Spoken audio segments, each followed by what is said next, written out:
তো বন্ধুরা, পানাম সিটি আমাদের ঘোরা শেষ। এখন আমরা যাচ্ছি জাদুঘর ঘোরার জন্য। জাদুঘরের দিকে রওনা দিলাম। তো দেখতে পাচ্ছেন সে টিকটক করতে ব্যস্ত। তো আমরা গুড়ি গুড়ি পায়ে টিপ টিপ করে হেঁটে যাচ্ছি, দেখতে পাচ্ছেন। এই বৃষ্টির মধ্যে ছাতা মাথায় দিয়ে আমরা শুধু করে এই মেঠো পথে হেঁটে যাচ্ছি। সামনেই কিছু দূরে রিস্কা নেওয়ার কোনো প্রয়োজন নেই, যদি হাতে টাইম থাকে তো হেঁটেই যাবে। তো ওই যে দেখতে পাচ্ছেন আপনারা সেই রাজবাড়ি। একটু সামনে গেলেই কিন্তু আমরা টিকিট কাটতে পারবো। এই গাড়ি টাড়িগুলো এলোমেলো, এর মাঝখান থেকে আমরা যাচ্ছি, দেখতে পাচ্ছেন। ওই যে টিকিট কাউন্টার, ওখান থেকেই কিন্তু আমাদের টিকিট কাটতে হবে। তো দেখতে পাচ্ছেন অনেক মানুষের ভিড়, এখানে সিরিয়াল লাগে গেছে টিকিট কাটার জন্য। এখানে টিকিট ফিটা হলো 50 টাকা করে। তো বন্ধুরা, ভিতরে ঢুকে গেলাম। ভিতরে ঢুকেই ইন্টারফেসটা দেখতে পাচ্ছেন। ঢুকেই সর্দার বাড়িটা আপনার সবার সামনেই পড়বে। তো আমরা তাড়াহুড়ো করে একটু সর্দার বাড়ির সামনে যে কিছু ছবি টবি তুলবো। দেখতে পাচ্ছেন দুই ধারে গাছগুলো অত সুন্দর লাগতেছে, আর বৃষ্টি হওয়ার কারণে প্রকৃতিটা আরো অনেক সুন্দর লাগতেছে বন্ধুরা। সব ফ্যামিলি সহ আপনারা এখান থেকে ঘুরে আসতে পারেন, অনেক সুন্দর একটি জায়গা। তো সেটির নকশাটা দেখুন। সর্দার বাড়ি যে এত সুন্দর হতে পারে, এটা নিজের চোখে না দেখলে বিশ্বাস করতাম না। এখানে কিছু ছবি টবি তোলার পরে আবার সামনের দিকে রওনা দিলাম। দেখতে পাচ্ছেন বৃষ্টির কারণে রাস্তাঘাট সব বন্ধ হয়ে গেছে। এরকম ডিজাইন দিয়ে গাছপালা, এই যে সর্দার বাড়ির গেট, এখানে ঢুকলে আপনার 100 টাকা করে ফি লাগতেছে। তো আমরা এখানে ঢুকলাম না, সামনের দিকে গেলাম জাদুঘর দেখার জন্য। তো আমরা এখন জাদুঘর দেখার জন্য সামনের দিকে যাব। কিছু ভাস্কর্য,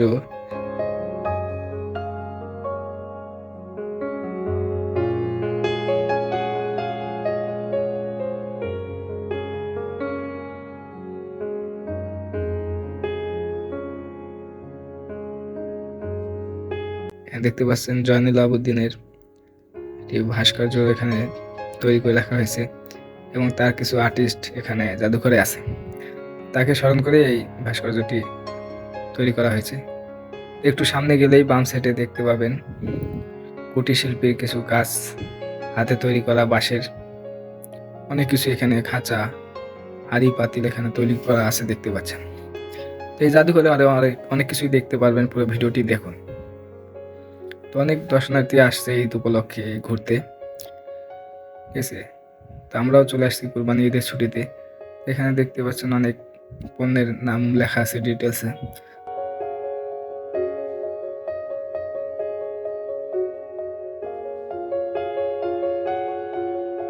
এবার আমরা জাদুঘরের ভিতরে প্রবেশ করলাম। প্রবেশ করেই দেখতে পাচ্ছেন এখানে শেখ মুজিবুর কিছু ছবি ছিল, এবং জয়নুল আবেদিনের কিছু আর্টিস্ট করা অ্যালবাম ছিল। অ্যালবামগুলো অসাধারণ দেখতে, এবং সর্দার বাড়ির পোশাক আশাক, খেলনাপাতি, আগেরকার সবকিছুই এখানে দেখানো হবে। তো বাচ্চারা কিন্তু অনেক আগ্রহ সহকারে দেখতেছে। এখানে বাচ্চাদের তাদের বাবাগুলো সুন্দর করে বুঝা দিচ্ছে যে এটা দিয়ে আসলে কি হয়, রাজারা কি করতো। দেখতে পাচ্ছেন তাদের বাচ্চারা অনেক মনোযোগ সহকারে দেখতেছিল। তো এভাবেই ঘুরে ঘুরে দেখতেছিলাম জাদুঘরের ভিতরে। তো আসলে আহ, অনেক কিছুই দেখার মতো আছে, বোঝার মতো আছে। ইতিহাস আমাদের অবশ্যই জানতে হবে। দেখতে পাচ্ছেন আগেকার মানুষের যে আর্টিস্ট ভাস্কর্য কিভাবে তারা তৈরি করতো।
তো বন্ধুরা এভাবেই ঘুরতে ঘুরতে অনেক কিছুই আসলে আমরা দেখলাম জাদুঘরে। দেখতে পাচ্ছেন এই কলসিটা অনেক সুন্দর লাগতেছে।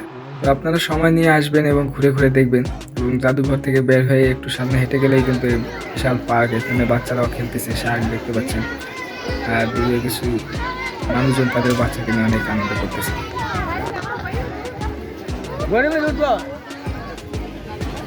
আমরা চলে এলাম পুনাম সিটি থেকে, এখন আমরা চলে আসলাম বাসায়। তো আজকের ব্লগ এত ছিল, তো আমাদের সঙ্গে থাকবেন। আল্লাহ হাফেজ।